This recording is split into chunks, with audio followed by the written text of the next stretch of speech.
Item ಯಾವುದೇ ಇರಲಿ try ಮಾಡಿ ಆಚಿ ಚಿಕನ್ ಮಸಾಲಾ. 5 ಸ್ಟೇಟ್ ಎಲೆಕ್ಷನ್ ಮುಗಿದಿದ್ದು ಆಯ್ತು, ಫಲಿತಾಂಶ ಬಂದಿದ್ದು ಆಯ್ತು.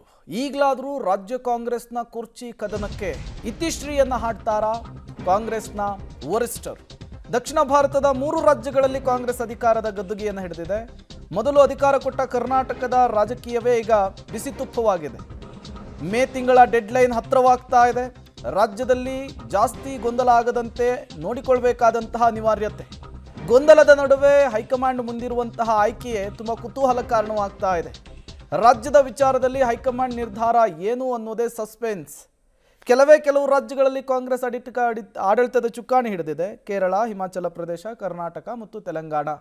ಈ ಸಂದರ್ಭದಲ್ಲಿ ರಾಜ್ಯ ಕಾಂಗ್ರೆಸ್ನಲ್ಲಿ ನಿರ್ಮಾಣವಾಗಿರುವಂತಹ ಕುರ್ಚಿ ಕದನಕ್ಕೆ ಪಂಚರಾಜ್ಯಗಳ ಚುನಾವಣೆಯ ಫಲಿತಾಂಶದ ನಂತರ ವರಿಷ್ಠರು ಯಾವ ರೀತಿಯ ಮದ್ದರಿತಾರೆ ಅನ್ನುವಂತಹ ಕುತೂಹಲ ಇದೆ.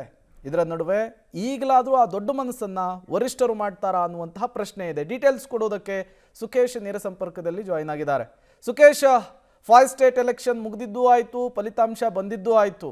ಈಗಲಾದರೂ ರಾಜ್ಯ ಕಾಂಗ್ರೆಸ್ನತ್ತ ಇಲ್ಲಿರುವಂತಹ ಗೊಂದಲಗಳನ್ನು ಬಗೆಹರಿಸುವಂತಹ ನಿಟ್ಟಿನಲ್ಲಿ ವರಿಷ್ಠರು ಪ್ಲಾನ್ ಮಾಡಿಕೊಳ್ಳುವ, ಚಿಂತಿಸುವಂತಹ ಸಾಧ್ಯತೆ ಎಷ್ಟರ ಮಟ್ಟಿಗಿದೆ ಅಂತ ಹೇಳಿ? ಸದ್ಯಕ್ಕೆ ಅದೇ ಕುತೂಹಲ ಇರುವಂಥದ್ದು ಪ್ರೇಮ್. ಯಾಕಂದರೆ ಇದುವರೆಗೂ ಕೂಡ ಬೇರೆ ಬೇರೆ ಅಡೆತಡೆಗಳು ಇತ್ತು ಅನ್ನೋದು. ಮೊದಲನೇದಾಗಿ 2.5 ವರ್ಷ ಪೂರೈಸ್ತಾರೆ, 2.5 ವರ್ಷ ಆಗ್ತಿದ್ದಂತೆ ಮುಖ್ಯಮಂತ್ರಿ ಬದಲಾವಣೆ ಆಗುತ್ತೆ ಅನ್ನುವಂಥ ಚರ್ಚೆ ಶುರುವಾಗಿತ್ತು.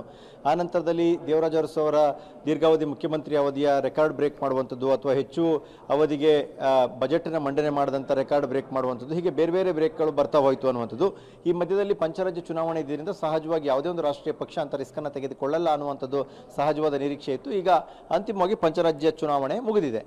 ಈಗ ಏನು ನಾಯಕತ್ವದ ವಿಚಾರದಲ್ಲಿ ಅನ್ನುವಂಥದ್ದು, ಯಾಕಂದರೆ DCM ಶಿವಕುಮಾರ್ ಸಾಕಷ್ಟು ಬಾರಿ ಅದನ್ನು ಕ್ಲೈಮ್ ಮಾಡ್ತಾ ಇದ್ರು ಕೂಡ ಒಂದಲ್ಲ ಒಂದು ಅಡೆತಡೆಗಳು ಎದುರಾಗ್ತಲೇ ಇತ್ತು ಅವರಿಗೆ. ಈ ಮಧ್ಯದಲ್ಲಿ ಕೊನೆಯದಾಗಿದ್ದಂಥದ್ದು ಪಂಚರಾಜ್ಯ ಚುನಾವಣೆ ಮತ್ತು ಮೇ 4ಕ್ಕೆ ಫಲಿತಾಂಶ ಬಂದ ಬಳಿಕ ಈ ವಿಚಾರವಾಗಿ ಹೈಕಮಾಂಡ್ ಕರೆಸಿ ಮಾತನಾಡಬಹುದು ಅನ್ನುವಂಥ ಚರ್ಚೆ ಕಾಂಗ್ರೆಸ್ ಪಾಳೆಯದಲ್ಲಿ ಜೋರಾಗಿತ್ತು.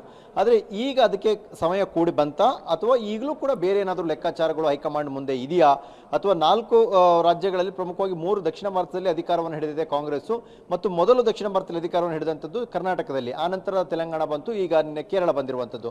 ಹಾಗಾಗಿ ಸಹಜವಾಗಿ ಮೊದಲು ಅಧಿಕಾರಕ್ಕೆ ಬಂದ ಒಂದು ಹಂತದಲ್ಲಿ ಸ್ಟೇಬಲ್ ಆಗಿ ನಡೀತಿರುವಂಥ ಸರ್ಕಾರದಲ್ಲಿ ಡಿಸ್ಟರ್ಬೆನ್ಸ್ ಬೇಡ ಅನ್ನುವಂಥ ತೀರ್ಮಾನಕ್ಕೆ ಏನಾರು ಬರ್ತಾರೆ, ಅಲ್ಲ ಕೊಟ್ಟು ಮಾತಿದೆ, ಆ ಮಾತನ್ನು ಉಳಿಸ್ಕೊಳ್ಬೇಕು, ಈ ವಿಚಾರದಲ್ಲಿ ತೀರ್ಮಾನ ಕೈಗೊಳ್ಳಬೇಕು ಅನ್ನುವಂಥ ನಿರ್ಧಾರಕ್ಕೆ ಬರುತ್ತೆ ಹೈಕಮಾಂಡ್. ಇವೆಲ್ಲವೂ ಕೂಡ ಈಗ ಹೈಕಮಾಂಡ್ ತೆಗೆದುಕೊಳ್ಳುವಂಥ ತೀರ್ಮಾನ ಏನು ಅನ್ನೋದ್ರ ಬಗ್ಗೆ ಉಳಿದಿರುವಂಥ ಕುತೂಹಲಗಳು ಪ್ರೇಮ್.